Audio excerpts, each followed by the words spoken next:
শুনেন, সেরকম অনিশ্চয়তা আমরা দেখি না, অনিশ্চয়তা আমরা দেখি না। গণভোট আগে হতে হবে নভেম্বরে, আমরা সাজেস্ট করেছি নভেম্বরে গণভোট হলে জাতীয় নির্বাচন ফেব্রুয়ারিতে, এটা আমরা চাই। দীর্ঘ সময়ের ঐকমত্য কমিশনের বৈঠকের আজকেই সম্ভবত শেষ দিন। আরো দু একবার আমরা শেষ দিন বলেছিলাম, কিন্তু সেটা নানা কারণে এক্সটেন্ড করেছে।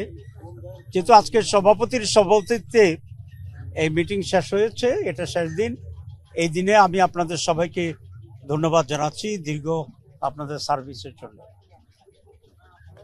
আপনারা জানেন যে 17 তারিখে ঐকমত্য কমিশনের উদ্যোগে পার্টিসিপেটরি সকল রাজনৈতিক দলকে দাওয়াত দিয়ে এর সমাপনী যে সিগনেচার করা ঐকমত্য আমাদের যে চার্টার উপরে, সেই অনুষ্ঠানটি হবে। আমরা দাওয়াত পেয়েছি প্রপারলি এবং আমরা আশা করি সেই প্রোগ্রামে আমরা উপস্থিত হব ইনশাআল্লাহ। আজকে আমরা কয়েকটি বিষয়ের উপরে আমাদের পক্ষ থেকে জনাব মতিউর রহমান আকন কিছু বিষয়কে তুলে ধরেছে। আমরা প্রথমে আমাদের ভিতরে দুটো আলোচনা ছিল যে দুটো প্যাকেজেই তারা গণভোটের ব্যাপারে ম্যাটেরিয়াল করে সেখানে পাঠাবে। আমরা বলেছি না, এটা ঠিক হবে না। আমরা যে সমস্ত বিষয়ে আমরা এক জায়গায় আসছি এবং এনসিসি সিদ্ধান্ত দিয়েছে, সেই সবগুলোকে একটা প্যাকেজ করে একটা প্যাকেজের উপরে গণভোট অনুষ্ঠিত হবে। আপনারা জানেন যে বিএনপি শুরু থেকেই গণভোটের ব্যাপারে দ্বিমত পোষণ করছিল, কিন্তু শেষ পর্যন্ত তারা এই গণভোটে রাজি হয়েছে। বাংলাদেশ জামাত ইসলামীর পক্ষ থেকে বিএনপিকে আমরা ধন্যবাদ জানাই এই জায়গায় গণভোটে এক হওয়ার জন্য। এখন গণভোট কখন হবে এই নিয়ে আবার কিছুটা আমাদের ভিতরে ডিফারেন্স আছে। আমরা বলেছি গণভোট হচ্ছে রিফর্মস কমিটির জন্য, এটা একটা আলাদা বিষয়, আর জাতীয় নির্বাচন একটি আলাদা বিষয়। 2 নম্বর হচ্ছে গণভোটে এমন কিছু দিক আছে যেগুলা যদি হানা ভোটে হ্যাঁ হয় তাহলে তার ভিত্তিতে নির্বাচনের ক্যারেক্টারে কিছু পরিবর্তন হবে।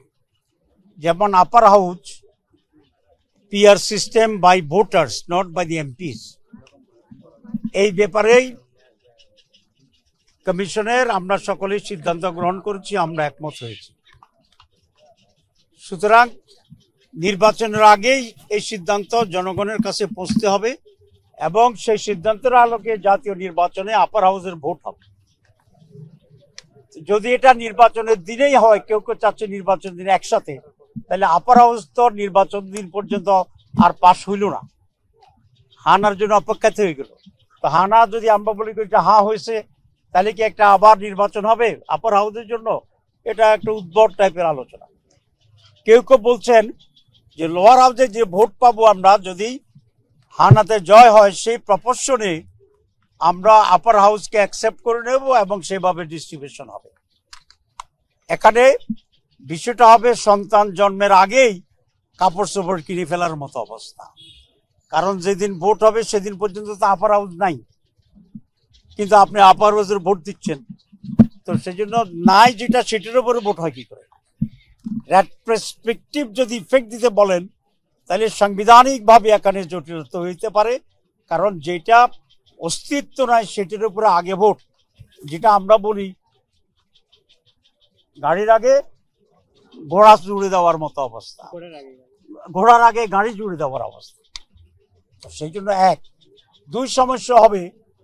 একই দিন যদি হয়, তাহলে বিএনপির লোকেরা মরিয়া হয়ে চাইবে ধানের শীষের ভোট বাড়ানোর জন্য।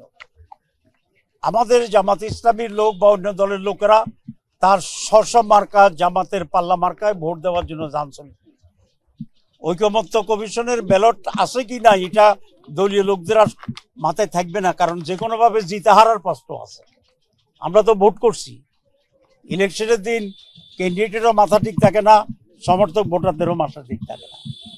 সেই জন্য যেটা হবে যে আইদার ভোট ধানের শীষ পাবে না জামাত পাবে বা অন্য দল যারা তারা পাবে, ঐকমত্য কমিশনের ব্যালট সাথে লইয়া আমাদের বামুনিরা বাড়ি চলে যাবে। ভোট কাস্টিং হানা ভোটে একেবারেই অপ্রতুল হবে, কারণ সেদিন এটার কোনো গুরুত্বই থাকবে না।